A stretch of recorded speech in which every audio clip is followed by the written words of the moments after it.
Welcome to another episode of Miss N Reads. Hey everyone, today we're going to be finishing Among the Hidden by Margaret Peterson Haddix, chapters 29 and I believe 30 is the last one. When we last left Luke, we found out that Jen went to the rally and unfortunately she died.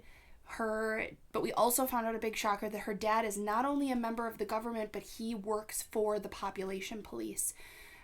He offered to give Luke a fake ID so that he could get away because the population police now know about him and are coming. So we have a couple of chapters left. I can't wait to see what happens. Also, if you recognize that I've been wearing the same shirt for the last 3 videos, it's because I filmed these all in the same day. Without further ado, Among the Hidden, the ending. Chapter 29. Before Luke had a chance to move, Jen's dad had picked him up and thrust him into the closet.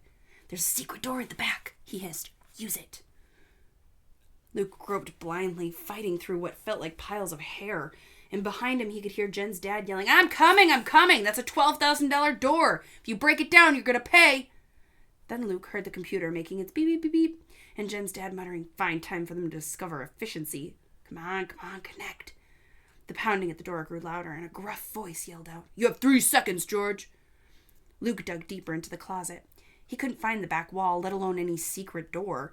And then he heard a splintering sound from the front of the house. Seconds later, there were stomping footsteps in the computer room. "What's the meaning of this?"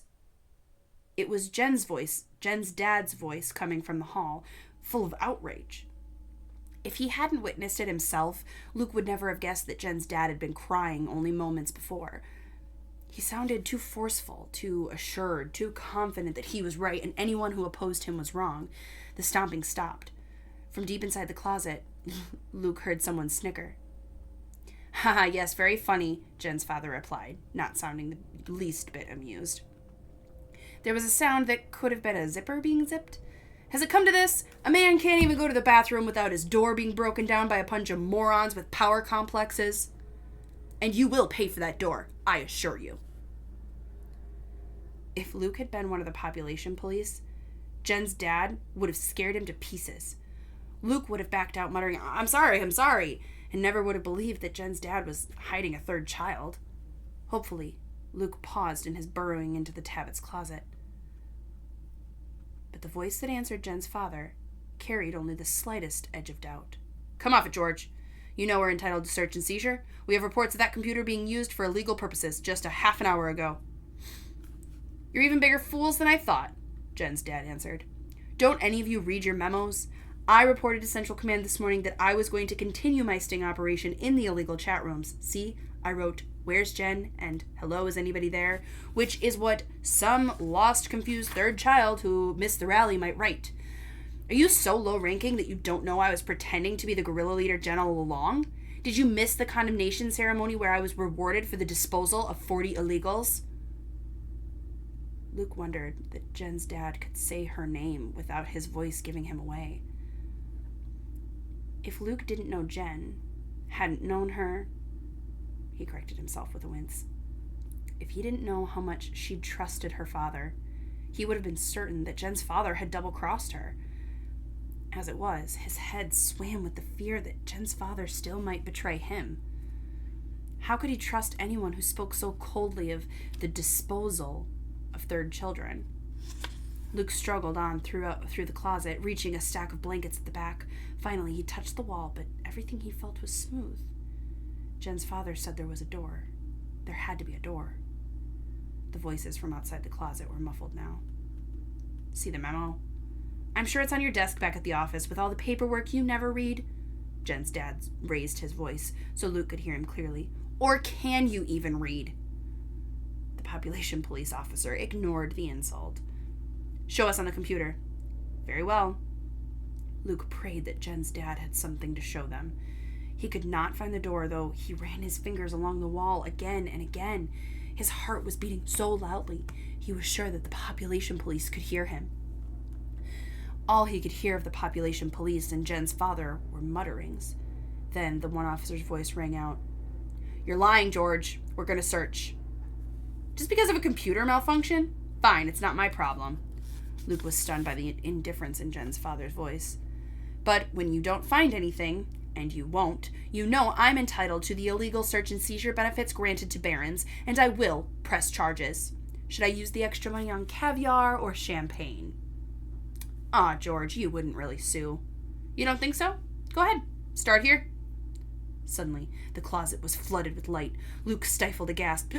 How could Jen's father have flung open the door of the very place Luke was hiding? Desperately, Luke yanked a blanket over his head. None of the population police answered Jen's father, but the pattern of shadows that fell on Luke's blanket made him think that the population police were standing right in the doorway of the closet. He heard hangers scraping against a metal bar, and then the population police walked away. Confused and terrified, Luke remained huddled under the blanket. He could hear muffled footfalls everywhere in the house, and was certain they'd be returning to the computer room any minute. Before they found him, he hoped that they'd let him go back to his parents and tell them how much he loved them. He could apologize to Matthew and Mark, too, for not appreciating the checkers and cards games that they played with him, when he knew that they'd rather be outside. And probably he should apologize to his parents for disobeying and coming to Jen's house in the first place. Except, even scared to death of being found, he couldn't scrape up full regret for that.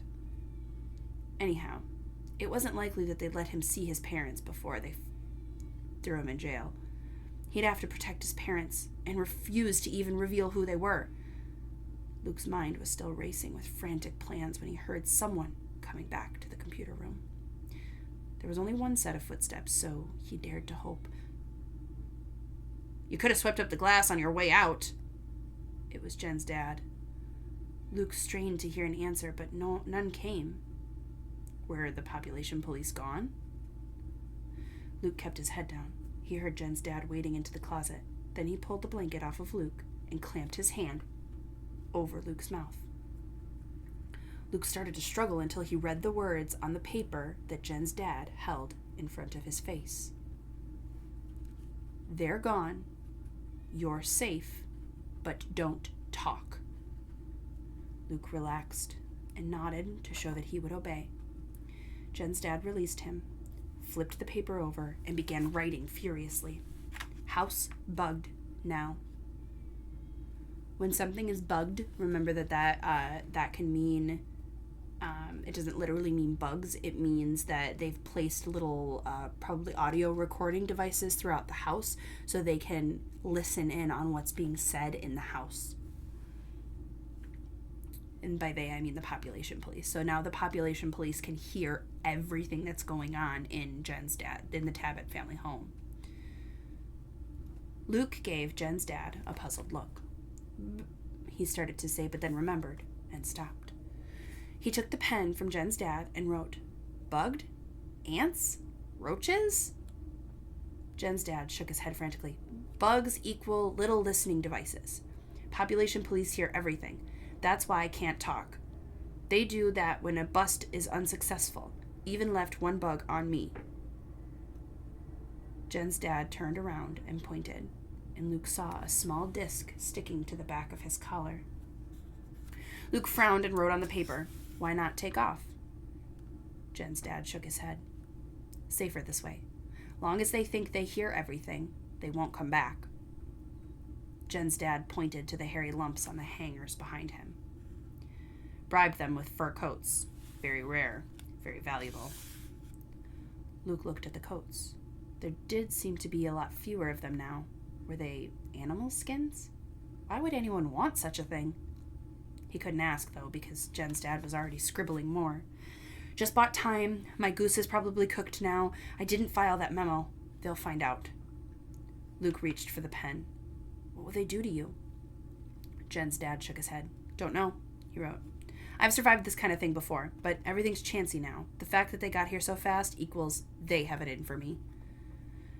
Weakly, Luke leaned back against the closet wall. That reminded him of his frantic search along its surface. He reached for the paper and wrote, "Where's the door?" ? Jen's dad pulled out a new sheet of paper. Shaking his head, he wrote, There isn't one. Just wanted to get you to the back of the closet. Luke buried his face in his hands. Jen's dad was a good liar. There was no doubt about that. How could Luke trust him? Luke raised his head and watched as Jen's dad scribbled something else on the paper. His expression was full of concern, and Luke knew somehow that he was trustworthy. He easily could have turned Luke in and gotten praise and another commendation ceremony, but how confusing to never know when someone was lying. Jen's dad turned the paper to face Luke. It said, "So, want a fake ID or not?" Luke gulped. After a minute, he wrote back, "Am I safe if I don't?" Jen's dad seemed to be weighing the question. He narrowed his eyes and wrote, "Probably. They're after me now, not you. If they really thought there was an illegal here, they wouldn't take a bribe, or would take it and you too. But I advise, get the ID." Luke wrote back, "Can't I wait? Think about it for a while?" That was what Luke wanted. Or not even to think, but to hide from thinking for a while. He wanted to remember Jen, to grieve for her by himself. He didn't want to have to think about what parts of the population law were good and what parts were bad, or why his family didn't have more money. He didn't want to have to figure out Jen's dad and other people like him who could pretend to be so many different things. He didn't want to have to decide something now that could change the rest of his life. But Jen's dad had written back, "Don't know. Might be a case of now or never." Luke scrawled, "Why?" Jen's dad wrote for a long time. Then he turned the paper to Luke. It said, "I have power now. Tomorrow, probably. Next week, question marks. Next year, more question marks. Can't tell with our government. Favored lackey one day, persona non grata the next. Never know. No guarantees." Luke stared at the paper until the words blurred together. He had to decide. Now. He thought about reading and daydreaming in the attic for the rest of his life. His parents were kind to him, even if they weren't around much. And as much as Matthew and Mark had always teased him, he was pretty sure they would take care of him if his parents couldn't someday. His life was very limited. He understood that now more than ever. But he was used to it. It was safe. He could make himself happy. Except... Luke remembered how bored he'd felt before meeting Jen, how desperate he'd been to do something, anything, besides read and daydream. He'd been so desperate that he'd risked his life for the chance of meeting another third child. Did he want to spend the rest of his life feeling that desperate? Did he want to just waste it? But even if he got a fake ID, what would he do? The answer was there instantly, as if he'd known it all along and his brain was just waiting for him to come looking. He could do something to help other third children come out of hiding. Not with another big dramatic rally like Jen had tried, or by buying fake IDs the way Jen's dad did. Maybe there was something smaller and slower he could do. Studying ways to grow more food so no one would go hungry, no matter how many kids people had. Or changing the government so that farmers were allowed to raise pigs or use hydroponics, and ordinary people, not just barons, could have better lives. Or figuring out ways for people to live in outer space so they wouldn't be too crowded on Earth and chop down beautiful woods just for houses. He didn't know how exactly he would do those things, or even what the right thing to do was, but he wanted to do something. He remembered what he told Jen the last time he'd seen her. "It's people like you who change history. It's people like me. We just let things happen to us." And he'd believed it. That was how his family had always lived. But maybe that was wrong. Maybe he could succeed where Jen had failed precisely because he wasn't a baron. Because he didn't have her sense that the world owed him everything. He could be more patient, more cautious, and more practical. But he'd never be able to do anything staying in hiding. He bit his lip. His hands shook as he wrote the answer. I want a fake ID, please. Chapter 30. Lee Grant settled into the car that would take him away from the farm where he'd found refuge after running away from home. He'd gotten lost. He certainly never intended to end up here. He surveyed the dusty barnyard in front of him, the ugly ruts of dried mud where the tractors and trucks had left their tracks. He stared at the ramshackle barn and the peeling paint on the weathered house, sights that should have been entirely foreign to him, but weren't. Luke gulped, unable to keep thinking in his new identity quite yet. It was too soon, too hard, when his shoulders still felt the warmth of Mother's last hug. He looked down at his hands, clenched together in his lap. They already seemed like someone else's, against the background of his crisp new pants. No more ragged blue jeans and hand-me-down flannel shirts for him. He had a whole suitcase in the trunk full of the same kind of fancy Baron clothes he'd laughed at all those months ago. He didn't care about the clothes, but he wished they'd let him keep his name at least. Yet Jen's father had been proud that he'd gotten to keep the same initials. A rush job like this, it's a wonder you're not stuck with Alphonse Cersei's, he'd bragged in the letter he dropped off the night before, pretending he was just coming to ask Luke's parents to cut back the willow tree that had draped over on the Tabbits' land. The real Lee Grant was a baron. He had died in a skiing accident just the night before. His parents wanted nothing to do with Luke. Too painful, Jen's father had explained, but they had agreed to donate their son's name and identity card the way people had once donated hearts and kidneys. Some secret group that helped third children had arranged it. The group also had agreed to pay for Luke to go to a private school as a boarder year-round. Supposedly, he was transferring in during the middle of a term as punishment for running away. He'd read about such places in the old books in the attic. It seemed a strange way to live without a family, but he was just glad not to have to pretend to love another set of parents. Now, Luke looked back at his family's porch, where Mother and Dad and Matthew and Mark were standing and already waving. Dad and Matthew looked gruff, and Mark merely looked serious. Strange enough for him, but tears were streaming down Mother's face. She cried too, the night that Luke told his parents everything. He'd started with his first visit to Jen's house, and Mother had immediately scolded, "Oh, Luke, how could you? The danger. I know you're lonely, honey, but promise us never again." "That's not all," Luke said. He told the rest of the story without looking at her, until he reached the end and his decision to get a fake ID. And the sound of her sobbing made it impossible to avoid looking. She was red-eyed and devastated. "Luke, no, you can't," she gasped. "Don't you know how we'd miss you?" "But Mother, I don't want to go," Luke said. "It's just that I have to. I can't spend the rest of my life hiding in the attic. What will happen when you and Dad can't take care of me anymore?" "Matthew and Mark will," she replied.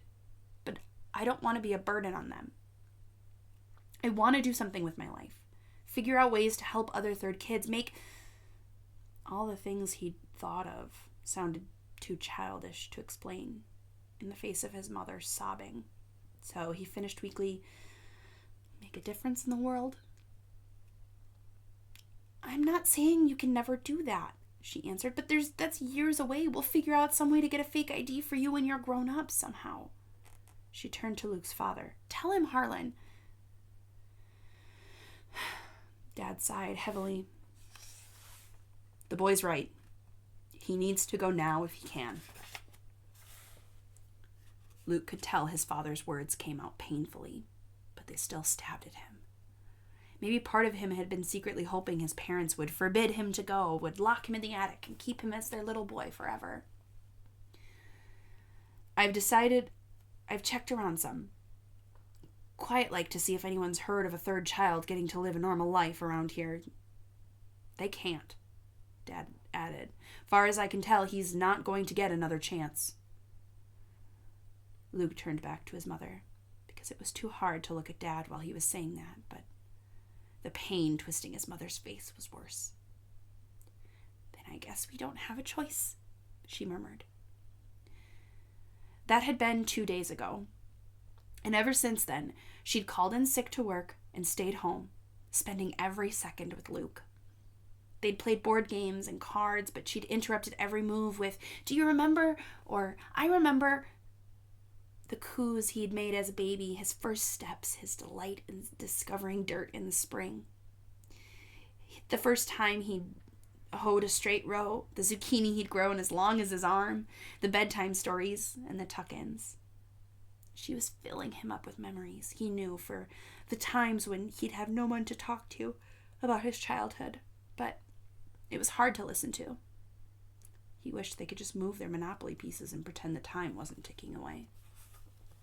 But all too soon, this morning had come.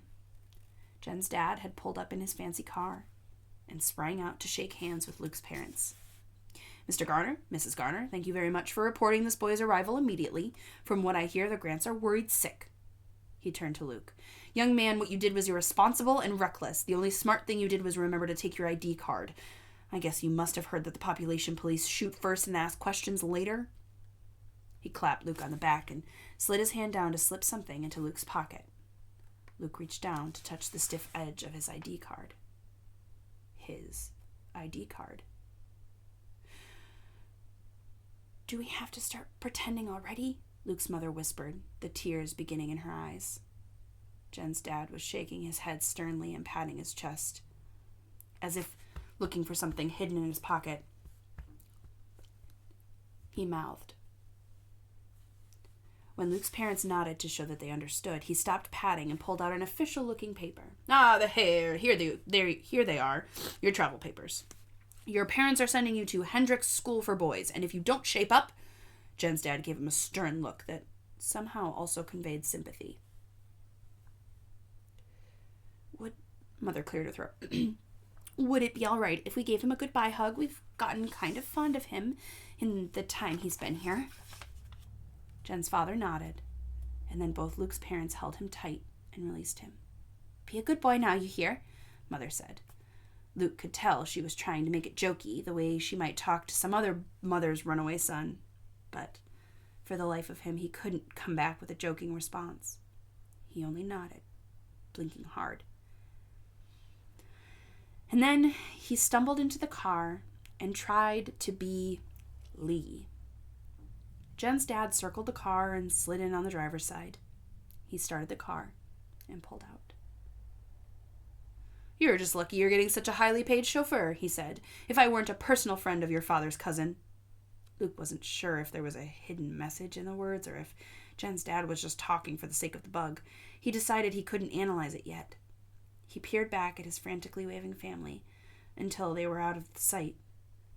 Soon, the car was passing the other side of the barn and the field beyond, views that Luke had never seen before, though he'd lived his entire life within 100 yards of them. In spite of the fear gnawing in his stomach and the anguish of missing his family already, he felt a thrill of excitement. There was so much to see. He'd have to tell Jen. The grief he'd been avoiding for days welled over him again, but "I'm doing this for you too, Jen," he whispered, too softly for Jen's dad or the bug to hear over the car's hum. "Someday, when we're all free, all the third children, I'll tell everyone about you. They'll erect statues to you and name holidays after you." It wasn't much, but it made him feel a little better. A little. Luke stared back at his family's farm as long as he could. He could just see the roof of Jen's house beyond the sparse lines of trees, and then, in no time at all, it seemed that everything familiar disappeared over the horizon. Lee Grant turned around to see what lay ahead. And that is the end.